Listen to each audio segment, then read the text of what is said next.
मैं हूं रहमान अजहर और अपना पसंदीदा शो देखने के लिए हमारा चैनल सब्सक्राइब करें और मजीद मालूमात के लिए बेल आइकॉन पर क्लिक करें।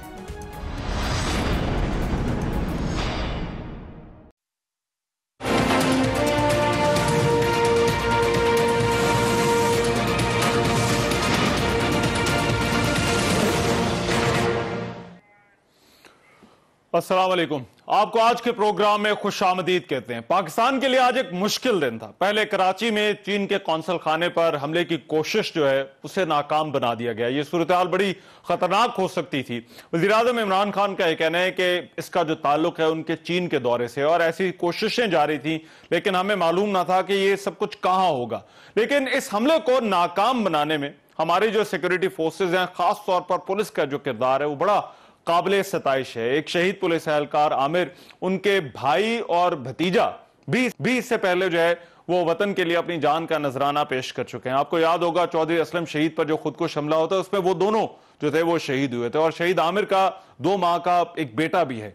दूसरा, आज पाकिस्तान के एक बहादुर खातून अफसर सुहाय अजीज ने भी ऑपरेशन की क़यादत की, एएसपी हैं, और उन्होंने भी आज एक नई मिसाल कायम की है।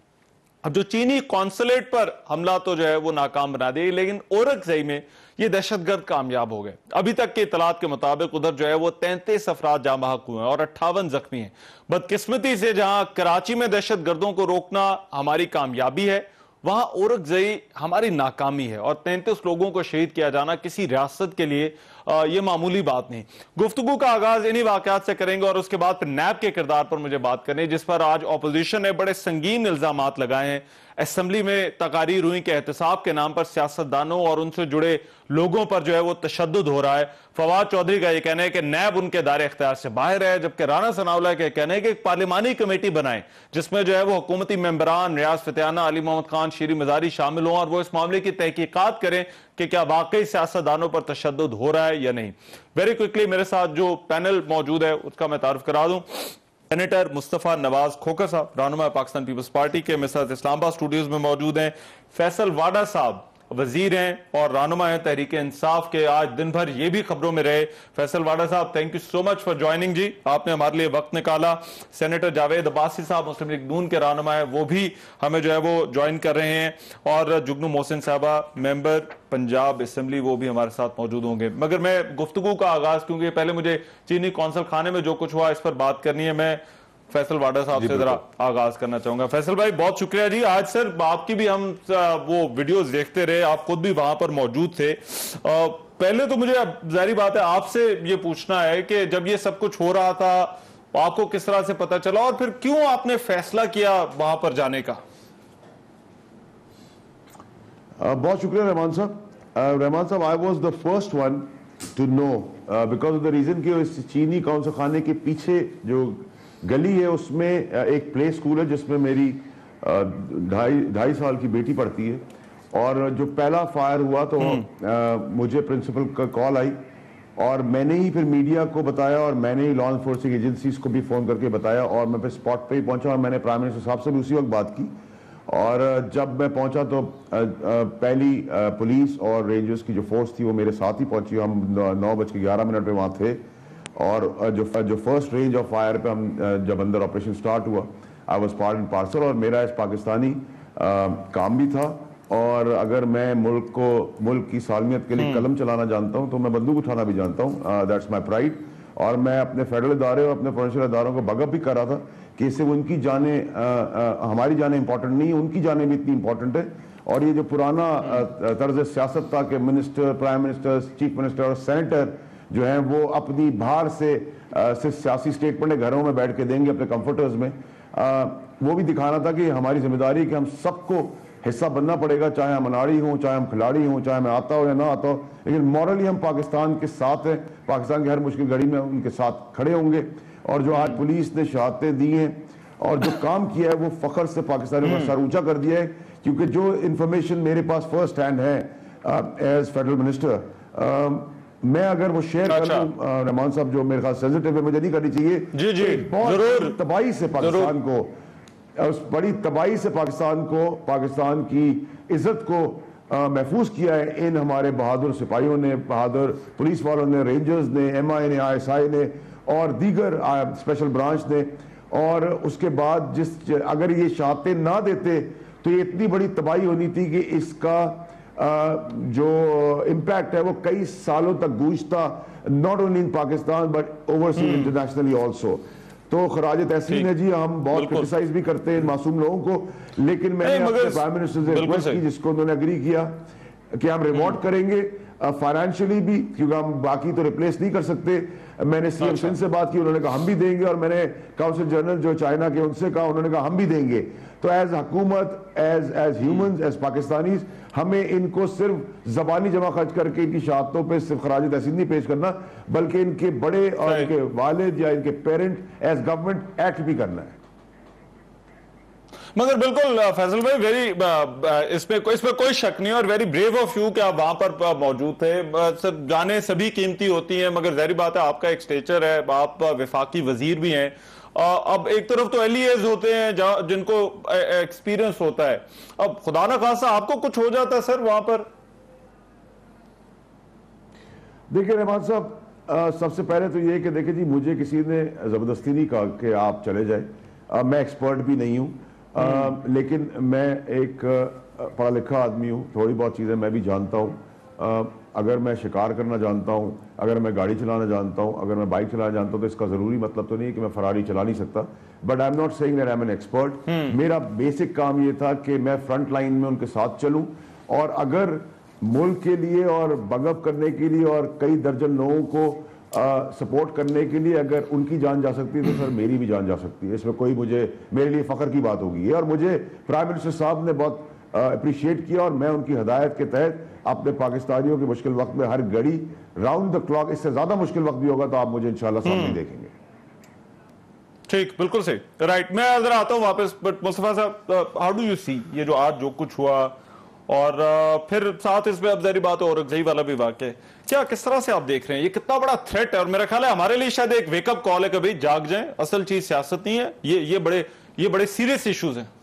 रहमान भाई, पाकिस्तान के लिए मुश्किल दिन था, इसमें तो कोई दो राय नहीं है, और हम सारे ताज़ियत करते हैं मोहम्मद आमिर साहब, उनके अहल खाना से, उनकी शहादत पे हमें फ़ख्र है। फिर इसी तरह सब इंस्पेक्टर अशरफ दाऊद साहब जो शहीद हुए, और जिस बहादुरी से जो हमारी ASP थी पुलिस की, सुहाई अजीज़, जिस तरीके से उन्होंने इस ऑपरेशन को लीड किया, और फिर औरंगजेब में जो शहादतें हुई, जो 32 लोग शहीद हुए, इन तमाम पे शदीद गम व गुस्से का इंसान इजहार ही कर सकता है।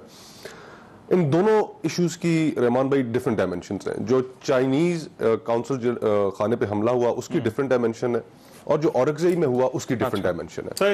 एक की जिम्मेदारी BLA ने कबूल की, और दूसरा जो इंसिडेंट है उसमें मैं सिर्फ इस तनाजुर में एक बात कहूंगा कि मुझे 6 सितंबर का दिन याद आ रहा है कि 6 सितंबर के दिन हमारे वजीर आजम इमरान खान साहब ने GHQ में खड़े होकर, उस तकरीब भी मौजूद था, और दीगर बहुत सारे शोहदा की फैमिलीज वहां पर मौजूद थी, और उनके सामने खड़े होकर उन्होंने कहा कि ये जंग हमारी जंग नहीं है, मैं तो इस जंग का मुखालिफ हूं। आपको याद होगा कि ये बात मैं उस फंक्शन में था सर। तो अब ये कितने इस तरह के इंसिडेंट्स होंगे कि ये कौम जागेगी, रहनुमा जागेंगे, और ये समझेंगे कि ये जंग हमारी अपनी है, कि जो लोग आकर हमारे, जिन्होंने कश्त खून का बाजार गर्म कर दिया हमारे शहरों में, हमारे बाजारों में, हमारे देहातों में, हमारी मस्जिदों में, हमारे बारगाहों में, हमारे स्कूलों में, हम कब जागेंगे और ये समझेंगे कि ये जंग हमारी है? हमारी लॉ एनफोर्समेंट एजेंसीज, हमारी पुलिस, हमारी फौज, उन्होंने बहुत बहादुरी से इस जंग का मुकाबला किया। बिल्कुल ठीक है। 70,000 के करीब हमारी कौम इस वक्त इस पूरी जंग में शहादत दे चुकी। मैं यही कह रहा हूं, आज की जो है ये तो वेकअप कॉल है ना, वेकअप कॉल है। और देखिए ये इंसिडेंट्स, इनका अब नेशनल एक्शन प्लान, अब नेशनल एक्शन प्लान वो एक डॉक्यूमेंट था कि जो तमाम कौम में सियासी रहनुमा, पॉलिटिकल पार्टीज इंक्लूडिंग आर्मी बैठ के बना लिया। अब वो जो आपने नेशनल एक्शन प्लान बनाया है उसके ऊपर हर सूरत अमल होना चाहिए। बट सर ये बात ठीक है, उसमें ये नहीं होना चाहिए कि बीच में। बट सर मुझे अभी लगा, और मैं जावेद अब्बासी साहब, जुगनू मोहसिन साहब भी अब साथ आ गए। जुगनू साहब एक मिनट दीजिएगा, मैं जरा पहले अब्बासी साहब से एक चीज पूछ लूं। सर सियासत कहीं ना कहीं आ जाती है, और मैं तो एक तो कॉमेंट आपका चाहता हूं इस सारे मामले पर, मगर आज पार्लियामेंट के अंदर जो है वो शहबाज शरीफ साहब जो है वो CPEC का जिक्र करते रहे, और वो असद उमर से भी कहते रहे कि देखिए आप ऐसे प्रोजेक्ट्स को जो है मुतनाज़े ना बनाए। अब एक तरफ जहां पर ये सब कुछ हो रहा था, दूसरी तरफ हमारी पार्लियामेंट जो है वो डिबेट कर रही है, और एक दूसरे को कह रहे हैं कि जी कि आप सीपैक को मुतनाज़ बना रहे हैं, आप सीपैक को मुतनाज़ बना रहे हैं। सर ये पॉइंट स्कोरिंग बनती थी आज के दिन? बिस्मिल्लाहिर्रहमानिर्रहीम। बहुत शुक्रिया। आज जो अनफॉर्चुनेट वाक़ये हुए हैं कराची में, बन्नू में और बाकी जो वाक़ये हुए हैं और जिसमें हमारे कीमती जाने ज़ाया हुए हैं, हमारे शहीद हुए हैं, मैं उनकी ख़ानदान से, उनकी फैमिलियों से नज़र बज़ार तज़ियत करता हूँ।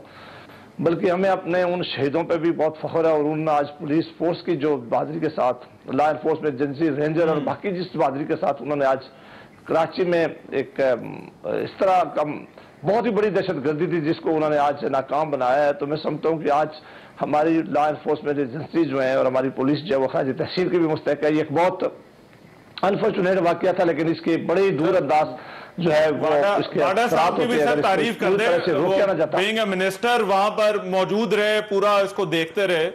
मैं फैसल वाडा साहब का भी मैं बहुत खुश हूँ कि अल्लाह ने उनको सेव किया है। वैसे मैं आज जब बहुत ही उन्होंने अच्छा काम किया, मेरी उसमें हो सकती थी कि उन्हें इस तरह के मामले में उन्होंने एक बहादुरी का जरूर काम किया है, लेकिन बाज़ औक़ात ऐसा होता है कि चूंकि लॉ एनफोर्समेंट एजेंसीज अपने इस काम के लिए पूरी तरह तैयार होती हैं, वेल इक्विप्ड होती हैं, वो मुकाबला करना जानती है, लेकिन उन्होंने भी आप उनके साथ अगर खड़े रहे तो ये उनकी एक अच्छी बात है।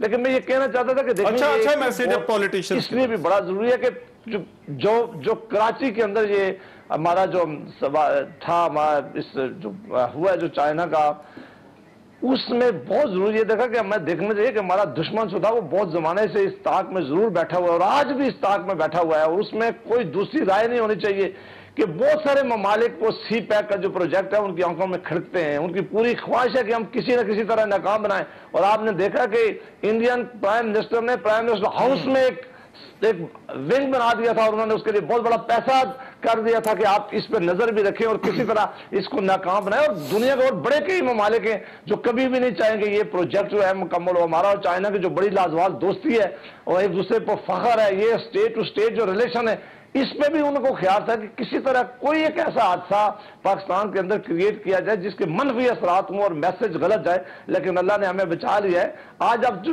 नेशनल असेंबली में बात की, मैं वहां मौजूद था, किसी ने, सबने, पहले शाह महमूद कुरैशी साहब उठे, उन्होंने ये बात की, शहबाज शरीफ साहब एज ए पोजिशन लीडर, उन्होंने सबसे ज्यादा उनकी बात की सपोर्ट की। उन्होंने कहा कि मुझे बहुत अच्छा हुआ कि ये बच गया है। उन्होंने कहा कि दुनिया हमारे पीछे पड़ी हुई है, इस प्रोजेक्ट के पीछे पड़ी हुई है, सी पैक के पीछे पड़ी है। साथ ही उन्होंने कहा है कि आपके कुछ वज़रा ने, बहुत अच्छा होता कि जब वो आए थे हुकूमत या हुकूमत आने से पहले उन्होंने कुछ सी पैक के मुतल्लिक कुछ बयान दिए थे, वो ना देते तो बहुत अच्छा होता है। इसलिए कि सी पैक एक किसी हुकूमत का प्रोजेक्ट नहीं है, किसी एक खास पार्टी का नहीं है, ये पाकिस्तान के लिए है, ये पाकिस्तान के लोगों की किस्मत चेंज करेगा, ये इस रीजन के लिए बहुत बड़ा है। और इसकी कामयाबी जो है वो ना सिर्फ हमारे इस खिते के लिए है बल्कि इसके और भी बड़े फवायद उन्होंने आज बताया। उन्होंने कहा कि ये हमें क्रेडिट जरूर जाता है कि हमने ये मामला शुरू करवाया है, लेकिन हम तवक्को करते थे कि ये जो हुकूमत आई है नई और वो देखें, ये हमने मियां नवाज शरीफ साहब, शहबाज शरीफ साहब ने आज नहीं कहा, जब प्राइम मिनिस्टर साहब चाइना तशरीफ ले गए इनके नहीं सर, मेरा अब्बासी साहब, मेरा पॉइंट ये था कि उन्होंने भी इनको कहा कि आपने ये जो बयान दिए थे, काश ये बयान आप ना देते। लेकिन आज कोई पॉइंट स्कोरिंग नहीं हुई है, एक हकीकत में बात की गई है और पार्लियामेंट में हमेशा सच्चाई और हकीकत में बात करते हैं, एक दूसरे से बात उनके सामने रखते हैं कि आज तो पहले तो कल कर लेते, परसों कर लेते, करना ठीक है, कल कर लेते, परसों कर लेते। मैं जुगनू साहब, व्हाट इज योर रिएक्शन जी? आप ये दोनों वाकयात और इशू आज ही था, तो आज मुझे कहीं लगता है कि कहीं हम ना, सर मैं आता हूं उस पर आता हूं, मगर ये लाइन हमारी ब्लर हो जाती है जहां पर हम नेशनल इंटरेस्ट को देखते हैं और फिर इकट्ठे खड़े होने की हम बातें तो करते हैं, सारी बात है, बट दरमियान में कहीं ना कहीं जो है वो ऐसी चीज भी हो जाती है। Rahman, thank you for having me on the show.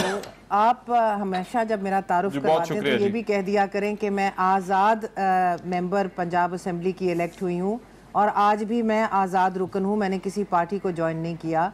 तो मेरा पस मंज़र जो है ना वो हमारे साथियों से जो आज आपके शो पे हैं, मेरा पस मंज़र तो थोड़ा सा हटके है और मेरा ख्याल है कि मैं पाकिस्तानियों की नुमाइंदगी कर रही हूँ, किसी पॉलिटिकल पार्टी की नहीं कर रही।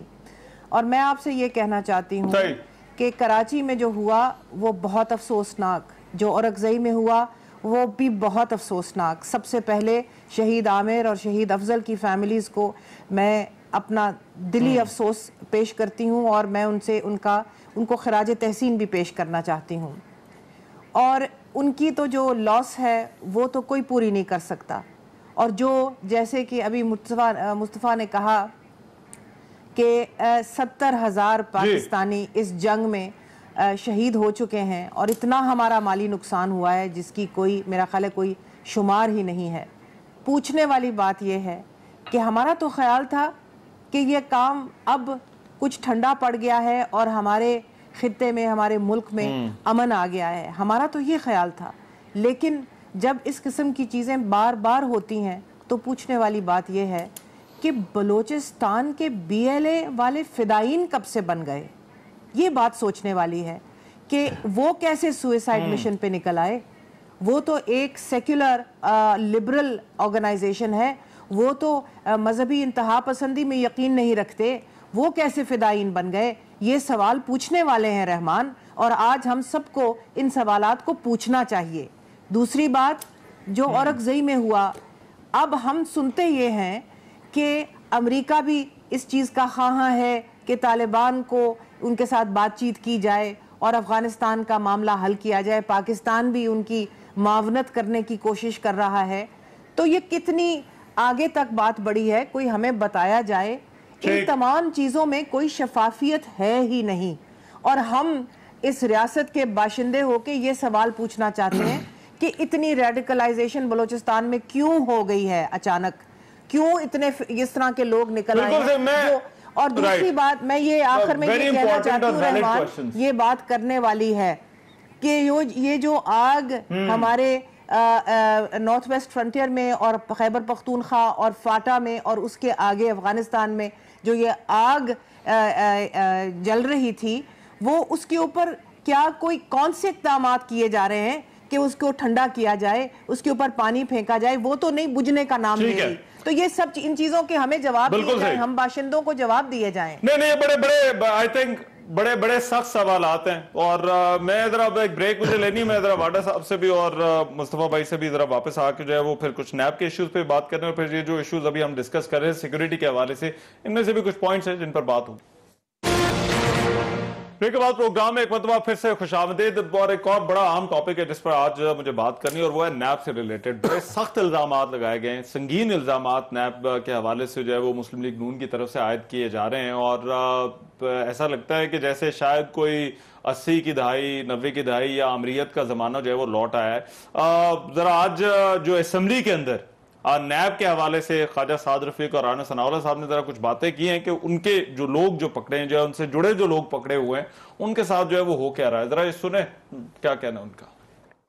जब नैब को मेरे हवाले से कोई डॉक्यूमेंट, कोई फाइनेंशियल ट्रांजैक्शन नहीं मिली, तो उन्होंने एक साबिक MPA कैसर मीन भट्ट को पकड़ा, और उनको मैं जिम्मेदारी से कह रहा हूं, ममनुआ ड्रग्स नैब लाहौर की कस्टडी में इस्तेमाल करवाई जा रही हैं, जिससे उनकी कुव्वत मुदाफत टूट जाए और जब वो कोर्ट में जाएं तो बात करने के काबिल ना रहे, या मर्जी के बयानात लेने के लिए भी तशद्दुद का सहारा लिया जाता है। इंसानों के साथ जानवरों से बदतर सलूक नैब की हिरासत में किया जा रहा है। जेलों में जो नैब के कैदी हैं, अगर उन्हें अप्रोच किया जाए तो वो बदतरीन तशद्दुद की दास्तानें भी बयान करेंगे और उसकी गवाही भी देंगे। 3rd डिग्री जो है वो टॉर्चर हो रहा है, वहां पे नैब की जो हवालात है, वहां पे लोगों को, उनकी फैमिलीज, उनके बच्चों, उनकी बीवियों के सामने तशद्दुद का निशाना बनाया जा रहा है। वहां पे जो है वो लोगों को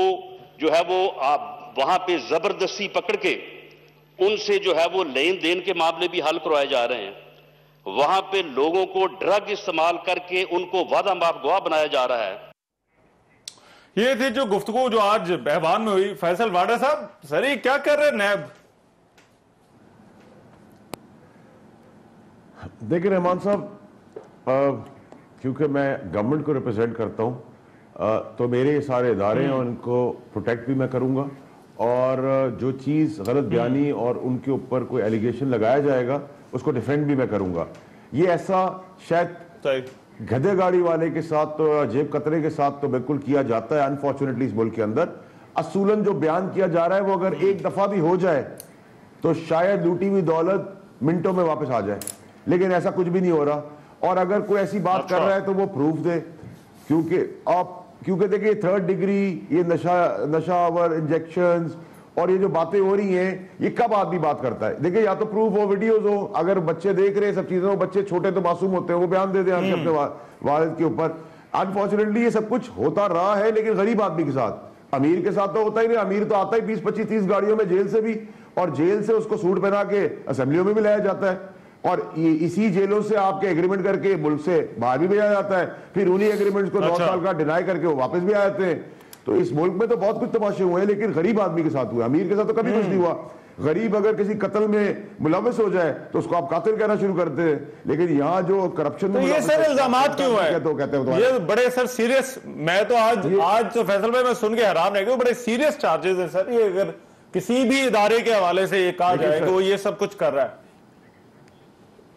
रहमान साहब, इसका रीजन ये है कि गिरफ्त नजर आ रही है, कानून अपनी हरकत में कामयाब होता हुआ नजर आ रहा है पहली दफा, और जो कोर्ट में शवाहिद पहुंचने वाले हैं जिसके ऊपर सजाएं हो रही है वो भी नजर आ रही है। ये ऐसी बात है कि मैं आपका मिसाल के तौर पर फ्रंटमैन था, अब मुझे पता है कि मैं वादा माफ गवाह बन गया हूं, तो अब वो पहले ही प्रोपेगेंडा हो रहा है कि उसको इंजेक्शन दे दिए, उसको ड्रग्स दे दिए, उसको 3rd डिग्री कर दिए। वो मुझे एक बात बताए, नशे में कोई ये बयान कैसे दे सकता है? नशे में तो आदमी नशे में होता है। सो ये प्रोपेगेंडा कर रही है ऑपोजिशन अपनी करप्शन को बचाने के लिए, जैसे जमहूरियत हमेशा इस्तेमाल हुई है, पार्लियामान इस्तेमाल हुआ है, पार्लियामानी जबान मांगते हैं, काम नहीं करते पार्लियामानी, लेकिन जबान चाहिए पार्लियामानी उनको।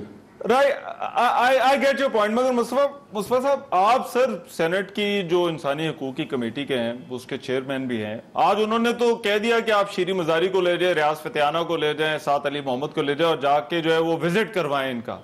तो सर आपके भी तो ये डोमेन में आता है, अगर सियासतदानों के साथ, अगर इल्जाम है कि सियासतदानों के साथ ये सब कुछ हो रहा है। देखिए रहमान भाई, इसमें सियासतदान तो चले हमेशा पॉलिटिकल विक्टिमाइजेशन का कहते हैं, और अगर सियासतदान ये ऐसी बात करते हैं तो आप एक जहन में सवाल जरूर पैदा होता है कि शायद वो सियासी फायदे के लिए बात कर रहे हैं। लेकिन मैं आपकी तवज्जो दिलाना चाहूंगा कि जो आज से चंद दिन पहले जो एक पंजाब यूनिवर्सिटी के जो वाइस चांसलर और मुख्तलिफ टीचर्स थे जिनको अरेस्ट करके नैब ले गई, उनका ऑन रिकॉर्ड स्टेटमेंट मौजूद है। ऑन रिकॉर्ड स्टेटमेंट मौजूद है कि उनके ऊपर तशद्दुद किया गया।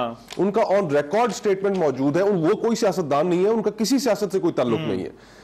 उन्होंने कहा कि जो जिस कमरे में उन्हें रखा गया, इंतहाई छोटा कमरा था, उसमें उन्हें सोने के लिए बिस्तर नहीं दिया गया, जो कंडीशंस उन्होंने डिस्क्राइब की। फिर साथ उन्होंने कहा कि कमरों के अंदर कैमरेज लगाए गए। एक सेकंड, वो सियासतदान नहीं है। और साथ वो ये भी उन्होंने कहा कि जहां पर वॉशरूम्स हैं वहां पर भी उन्होंने कैमरे लगाए हुए। तो उन्होंने ऑन रिकॉर्ड उन्होंने ये बात प्रेस के सामने की कि उनके ऊपर ज़हनी और जिस्मानी तशद्दुद हुआ। अब मैं तो हैरान हूं इस चीज के ऊपर कि उनकी इस स्टेटमेंट के ऊपर सुप्रीम कोर्ट ने इस चीज का तो नोटिस लिया कि इनको उस्तादों को हथकड़ियां लगाकर क्यों अदालत में पेश किया गया, लेकिन इस चीज के ऊपर किसी इदारे ने सवाल नहीं पूछा। सियासतदान ने नोटिस ले लेना। सियासतदान के साथ अगर कुछ हो रहा है मुस्तफा नवाज साहब, तो सियासतदान नोटिस ले लें। आपकी कमेटी है, वो ह्यूमन राइट्स की मिनिस्ट्री है, और सबसे बड़ी इंपॉर्टेंट प्रूफ। मैं इस चीज के ऊपर तो नोटिस लेने के लिए तैयार हूं कि जो उनके जो उस्ताद, जो टीचर्स जो अरेस्ट किए गए, उनकी जो स्टेटमेंट मौजूद है उसके ऊपर तो मैं नोटिस लेने के लिए तैयार हूं, और नोटिस लेना चाहिए भी। लेकिन एक और चीज जो है वो ये है कि अगर नैब खुद इसको दिफा करता, नैब कानून के तहत एक ऑटोनमस और इंडिपेंडेंट बॉडी है। अगर उसकी तरफ से कुछ ऐसा हुआ है तो गलत है, और अगर नहीं हुआ तो उसी को आके जवाब देना चाहिए। अब यहाँ पर हुकूमत, आज फवाद चौधरी ने, क्योंकि पूछा गया ना प्रेस कॉन्फ्रेंस, उन्होंने कहा कि जी के देखें हमारी डोमेन में नहीं आता, मगर उन्होंने कहा कि ये वही काम है जो नून लीग वाले जो है वो सैफुर रहमान के जरिए जो है वो करवा रहे थे, और ये अपने मुखालिफिन के साथ। नैब के डीजी साहब टीवी पर बैठ के, उन्होंने टीवी में बैठ के जो इंटरव्यूज दिए, तो उनसे भी एक गलत तासुर गया। तो नैब के ऊपर बहुत ज्यादा सवालात उठ रहे हैं। नैब की जो और एक और चीज कि नैब इस वक्त जिस तरीके से सिर्फ ऑपोजिशन के सियासतदानों को टारगेट कर रहा है, अगर हुकूमत के कुछ लोग उसके अंदर आपको टारगेट होते नजर आए तो तब फिर आप ये भी तस्वुर करेंगे कि हाँ, इम्पार्शियलिटी और न्यूट्रलिटी के साथ हो रहा है काम। अब्बासी साहब, सर ये फिर बात वही पर आ जाती है, सबूत दे दें अगर कोई ऐसी चीज हो रही है। ये तो बड़ी सीरियस बातें हैं जो आज पार्लियामेंट के अंदर ऑन रिकॉर्ड जो है वो हुई है, जो कंसर्न्स तहफ़्फ़ुज़ात शो किए गए। देखें जनाब हज़रत साहब की इससे बड़े और सबूत क्या देंगे, पार्लियामेंट के अंदर और नेशनल असेंबली में खड़े होकर कहा, उन्होंने कहा कि हमारा वक्त है, हमारा पर गुजर जाएगा, हमने ये पहले भी एहतसाब गुजारा है, हमने परवेज मुशर्रफ का वक्त भी गुजार लिया है, हम ये भी सह जाएंगे। लेकिन जो रवैये और जो अनहोली अलायंस आपने बनाई हुई है नैप और तहरीक इंसाफ की हुकूमत ने, ये पाकिस्तान की सर्विस नहीं होगी। और ये एक सिर्फ हमारे नहीं है कि सिर्फ सियासतदान, जो भी लोग हैं, जब भी नवाज जो अभी मुस्तफा खोखर साहब ने जो बातें बताई हैं प्रोफेसर साहिबान की, उन्होंने टीवी में आके क्या कहा है, जब वो अंदर थे तो उन्होंने क्या कहा है, उन्होंने कहा है कि मेरे सामने कह रहे थे कि ये वादा माफ गवाह शहबाज शरीफ साहब के खिलाफ बनाने की कोशिश कर रहे थे। उन्होंने कहा कि मैं दोनों उनसे मिला हूं जेल के अंदर। उन्होंने कहा कि हमारे ऊपर बड़ा दबाव डाल रहे थे कि आप शहबाज शरीफ साहब के साथ वादा माफ गवाह बन जाए। उनका तल्लुक प्रिंसिपल जो वाइस चांसलर थे उनका तल्लुक मुस्लिम लीग से नहीं था और हमारी पार्टी से नहीं था, वो एक पाकिस्तान के बड़ी इज्जत वाले अदारे में उन्होंने खिदमत की है और वो पाकिस्तान की कौम को बता रहे थे कि हमारा नैब क्या कर रहा है। फैसल वाडा साहब को अभी नहीं पता चलेगा, जब पीपल्स पार्टी के खिलाफ ये काम हो रहा था तो हमें भी पता नहीं चल रहा था, ये पता अब इनको चलेगा जब ये हुकूमत नहीं होगी। तो हम इन्हें सिर्फ ये कह रहे हैं कि मेहरबानी करके आप स्पोक्समैन ना बने। मगर आज उन्होंने कहा आप यही काम जो है वो करते रहे हैं, अब आज तो हुकूमत चले वो उनका काम नहीं है, डोमेन नहीं है फैसल साहब की, बट वो फिर भी उन्होंने कह दिया कि ठीक है अगर कोई गलत इल्जाम किसी इदारे पे लगाया गया तो मैं डिफेंड करूंगा। बट आज जो फवाद चौधरी ने कहा, उन्होंने कहा आप यही तो काम आप करते रहे, जिसकी वजह से आप ये समझ रहे हैं कि आपके साथ भी यही हो रहा है। नहीं, हम नहीं, मैं कह रहा हूं उस वक्त भी अगर कोई अदारा करता था और अगर हुकूमत खामोश रहती थी जो उसको उस वक्त भी देखना चाहिए था। आज डिमांड किया, हमने नहीं डिमांड किया कि नैब के केसेस हमारे खिलाफ खत्म कर दें, हम नहीं कहते कि नैब केसेस नहीं होने चाहिए, हम कहते हैं कि दो मामलात आप जरूर देखें। एक, जिसको भी आप अरेस्ट करते हैं उससे ड्यू प्रोसेस ऑफ लॉ में जाकर अपने जो है बेगुनाही साबित करने का मौका मिलना चाहिए। ये जिस तरह आपने जिस अकबत खाना में लोगों को रखा हुआ है, छोटे छोटी जगह पे आपने उनको रखा हुआ है, जिस तरह उनकी बेइज्जती करने की कोशिश कर रहे हैं, जिस तरह उनको ड्रग देने की कोशिश की जा रही है, जिस तरह उनको आप वादा माफ गवाह बना रहे हैं, क्योंकि ये नैब पहले लोगों को अरेस्ट कर लेता है, पहले गिरफ्तार करता है और फिर उनके लिए एविडेंस ढूंढता है कि कोई एविडेंस मिल जाए कि मैं इनके लिए केस बनाऊं। ये तरीका कार ठीक नहीं है, हुकूमत को स्पोक्समैन नहीं बनना चाहिए था, ठीक है, मगर हुकूमत को समझ आना चाहिए था, वही चीज आ जाती है, करना चाहिए था। लेकिन प्राइम मिनिस्टर पाकिस्तान जब कहते हैं कि मैं इन चोरों डाकुओं को अंदर करूंगा, इसलिए आगे कैसे पता चले हुकूमत जो है ये स्पोक्समैन बनी हुई है नैब की। सर मैं एक मिनट, मैं जुगनू मोहसिन साहब, ये अब ये बड़ी खतरनाक सिचुएशन है जो ये इल्जामात हैं, आपको लगता है कि ये सब बिलीवेबल है? क्योंकि शायद इस तरह की बातें 80-90 की दहाई में, हमारी तो तारीख वैसे बड़ी भरी पड़ी है, आमरीयत के दौर भी जो है वो इस मुल्क ने देखे हैं, वो होता रहा है, मगर आजकल इसका होना ये कितनी खतरनाक बात है अगर ऐसी कोई चीज है। रहमान, मैंने भी ये कहानियां सुनी हैं, ये जो इंकशाफात हैं ये हम तक भी आए हैं। ये अलग बात है कि इस वक्त जो मीडिया है उसमें इतना खौफ और हिरास का आलम है और हम खुद ही अपनी इतनी सेल्फ सेंसरशिप करते हैं क्योंकि हम डरे हुए हैं कि हम ये बातें कर नहीं पाते खुल के।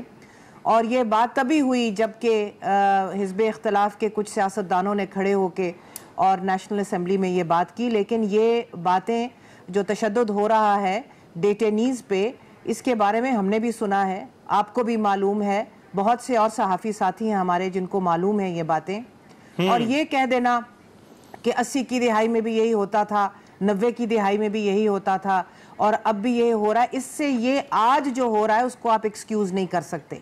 हाँ, ये आप कह सकते हैं कि ये मकाफात अमल है, जो आप लोगों ने किया है वही आप आज उस चीज़ को आप भर रहे हैं।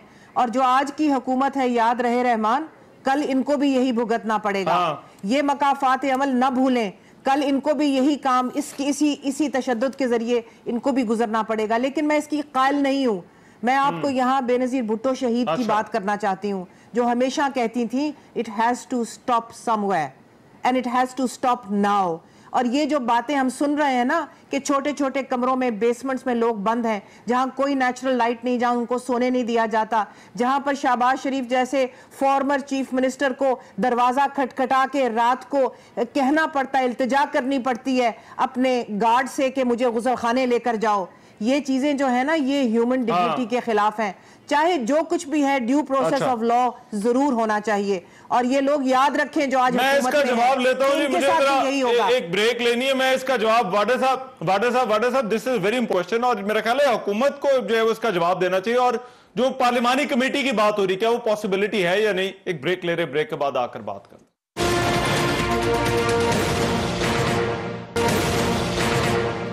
ब्रेक के बाद प्रोग्राम में एक मरतबा फिर से खुशामदीद। सियासतदानों, कि नैब के हवाले से जो इल्जामात हैं और जो खासतौर पर जो संगीन इल्जामात तशद्दुद के हवाले से हैं, कौन तहकीकात कर सकता है? जावेद अब्बास साहब, सर आज तजवीज जो आपकी पार्टी की तरफ से आई है वो पार्लिमानी कमेटी की आई है सर, क्या कोई कमेटी जो है वो जा सकती है? क्या आप अगर कहते हैं कि नैब एक आजाद इदारा है तो पार्लिमानी कमेटी क्या कोई तहकीकात जाकर इस तरह से कर सकती है? इन्वेस्टिगेटिव रोल हो सकता है किसी कमेटी का?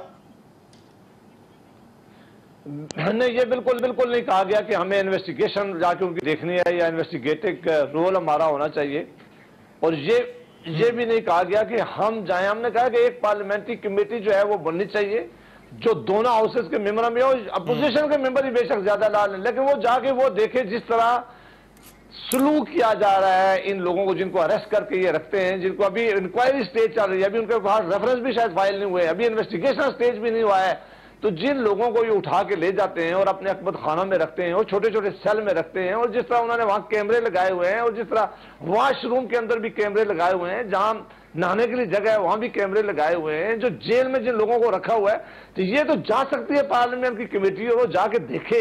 ये हमारा, ये सिर्फ हम नहीं कह रहे कि हमारे साथ जो सियासतदान है, बल्कि जितने भी नैब में उठाए हुए उसमें ब्यूरोक्रेट्स हो सकते हैं, उसमें बिजनेसमैन हो सकते हैं, उसमें टीचर हो सकते हैं।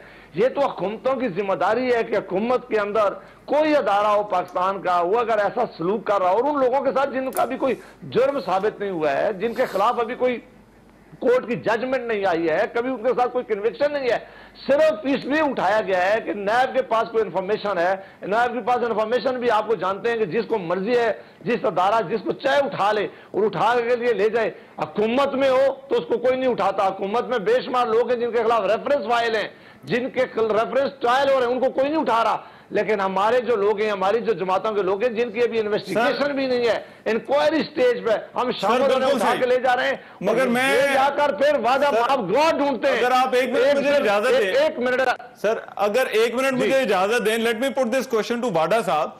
ये अब वाडा साहब, मेरा ख्याल है डिबेट ये हो गई है कि आप ये कह रहे हैं कि भाई आप प्रूफ दे दें, वो ये कह रहे हैं कि आप जाकर जो है वो तहकीकात कर लें।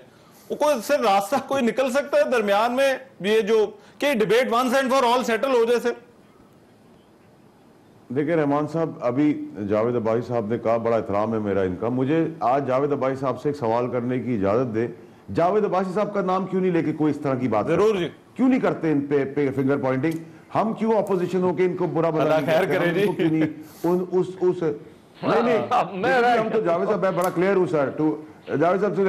नंबर 2 ये कि जावेद अब्बासी साहब ने एक बात कही और आपके और दीगर मेंबर्स ने भी ये बात कही कि पार्लियामान में, असेंबली में आके कहा गया है तो इसकी वेटेज बहुत ज्यादा बन जाती है। तो प्राइम मिनिस्टर नवाज शरीफ साहब ने, एक्स प्राइम मिनिस्टर साहब ने पार्लियामान में अपने जराए बताए थे और मॉरली उस जराए से वो हट गए। उन्होंने कहा कि वो आप एविडेंस के तौर पर इस्तेमाल नहीं कर सकते। जब उन्होंने बताया था कि मैं वो जराए जिससे मैंने पैसा बनाया था, तो मैं एक्स प्राइम मिनिस्टर की जबान पर जब भरोसा नहीं कर सकता तो मैं एक आम मेंबर की बात पर भरोसा करूंगा। नंबर 1। नंबर 2 ये कि बिल्कुल जावेद अब्बासी साहब ने सही बात की है, हमारे खोकर साहब ने बिल्कुल सही बात की है। ऐसा होता रहा है। नैब कोई फरिश्तों की इंस्टीट्यूट नहीं है। इस मुल्क के अंदर बड़े बड़े इदारों ने बड़े बड़े काम किए हैं, पैसे भी लिए हैं, माल भी बनाया है। अच्छा। फरिश्ते किसी इदारे में नहीं है, फरिश्ते हमारी और आपकी पार्टी में भी नहीं है। हाँ, कुछ लोग हैं ऐसे हो सकते हैं या होंगे। मैं कह रहा हूं कि देखिए जी, अगर आप आज शोर कर रहे हैं तो आपने तो दोनों ने मिलकर पार्टीज ने सब कुछ बनाए थे लॉज, और जो आपके बट सर वो जोड़ा जा रहा है ना, मेरी बात सुनने ना, जब ये कहा जाता है कि हुकूमत जो है वो नैब के साथ मिली हुई है और हुकूमत के कहने पे ये सब कुछ हो रहा है। अच्छा, और जो मेरे ख्याल है मुस्तफा साहब ने बात की, कहा कि हमें अपोजिशन को टारगेट किया जा रहा है। अपोजिशन को ना सिर्फ फैसल रहमान भाई टारगेट किया जा रहा है, लेकिन इस वक्त जो बयानिया है क्या? बयानिया ये है कि फैसल भाई 1 मिनट, आप हुकूमत से पूछें कि बिजली महंगी क्यों हुई, कहते हैं हम करप्शन पे बात करेंगे। आप उनसे पूछें कि गैस महंगी क्यों हुई, कहते हैं करप्शन पे बात करेंगे। आप कहें उनसे कि पेट्रोल महंगा क्यों हुआ, अवाम के इश्यूज के ऊपर गवर्नमेंट बात करना नहीं चाह रही। गवर्नमेंट उनके ऊपर आकर अपने आप को अकाउंटेबल भी नहीं कर रही, और हर चीज से इन्होंने जो राह फरार इख्तियार करने का एक तरीका रखा हुआ है कि करप्शन की बात तो करें नहीं, हम कहते हैं कि खुल के करें, लेकिन उसके अंदर फिर जो ऑटोनमस इदारे हैं उनके ऊपर यह जिम्मेदारी आयद होती है कि इंपार्शियल और क्रेडिबल होना चाहिए ये नहीं कि आप सिर्फ हुकूमत के अंदर बैठे हुए उनके ऊपर दर्जनों केसेस हो, वो काबीना में भी बैठे रहे और जो ऑपोजिशन वाले वो जेलों के अंदर हो, तो फिर ये नहीं होना चाहिए। रिस्पॉन्ड करना चाह रहे फैसल भाई, एक छोटी सी ब्रेक लेने दें जरा, मैं चाहता हूं जरा ब्रेक के बाद आप तसल्ली का बात करें। ब्रेक ले रहे, ब्रेक के बाद प्रोग्राम में एक मरतबा फिर से खुशामदीद। नैब के हवाले से जो इल्जामात है सियासतदानों के, बड़े संगीन इल्जामात हैं। मेरे पास जरा टाइम कम है बट वेरी क्विकली, वाडा साहब सर आपका टाइम है, आप जो है वो ब्रेक पर चले रिस्पॉन्ड करना चाह रहे थे जो मुस्तफा साहब ने बात की। देखिए रहमान साहब, हम कहते हैं कि ऑटोनमस बॉडी है, अगर ऐसी कोई चीज किसी ने की है और कोई चीज इसको रेक्टिफाई कर सकती है तो हम तो इस चीज के ऊपर हमेशा तैयार है। हम नाजायज तो हमारा पर्सनल वेंडेटा है ही नहीं। अगर हमारी इन्वॉल्वमेंट होती तो हम नवाज शरीफ साहब को कभी नहीं छोड़ते। तो जब वो अंदर गए जेल में तब भी हमने कुछ नहीं कहा, और जब उनको छोड़ा तब भी हमने कुछ नहीं कहा। हम सैफुर रहमान की तरह, जस्टिस कयूम की तरह फोन पे अपने मातहत मुलाजिम बना के नहीं चलाते इदारे। हमने इदारों को एक पॉलिसी दे दी इमरान खान साहब ने कि मैं कोई समझौता नहीं करूंगा, मैं कोई एनआरओ नहीं दूंगा। ये पॉलिसी है कि आपने जिसने भी करप्शन की अक्रॉस द बोर्ड। दूसरी बात उन्होंने कही कि आपकी पार्टी में ऐसे लोग हैं। देखिए ये पॉसिबिलिटी हो सकती है कि आपको कोई फंसा दे थोड़ी देर के लिए, आपको ट्रैप करने की कोशिश करे, लेकिन लॉन्ग रन में कोई दुनिया का इदारा नहीं है अगर आप इनोसेंट हो। आप फैसल भाई कता कलामी की माफी चाहता हूं, ये नैब को भी पॉलिसी दी है इमरान खान साहब ने। देखिए सर, मैंने पूछ रहे हैं कि उसमें हमारी कोई इन्वॉल्वमेंट नहीं है। एक ओवरऑल प्राइम मिनिस्टर ने अपनी पॉलिसी गाइडलाइन दे दी कि भाई मेरा इंटरेस्ट नहीं है, मुझे अपनी जेबें नहीं भरनी।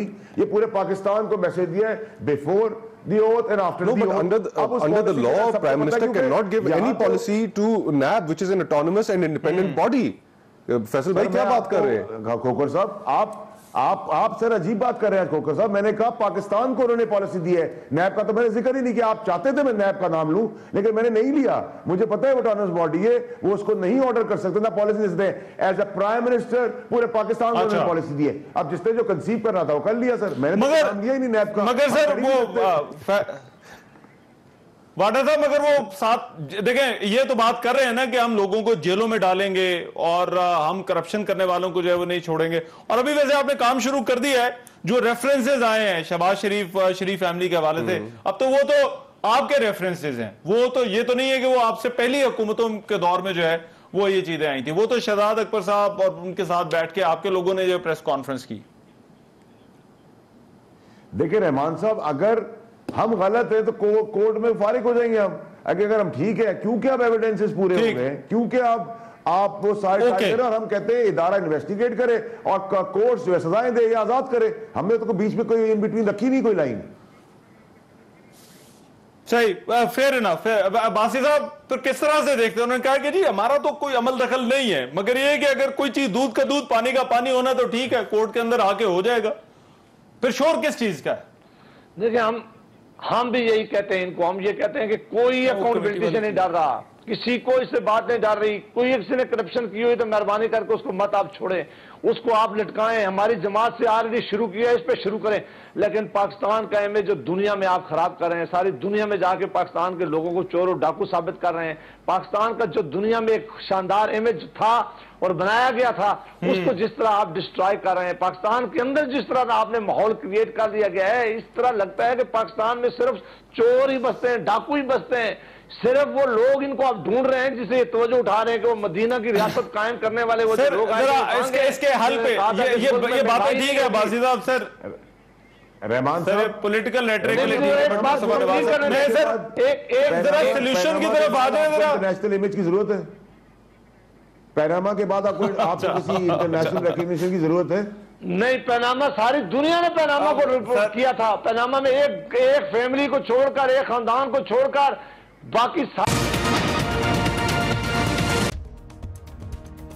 मैं हूं रहमान अजहर और अपना पसंदीदा शो देखने के लिए हमारा चैनल सब्सक्राइब करें और मजीद मालूमात के लिए बेल आइकॉन पर क्लिक करें।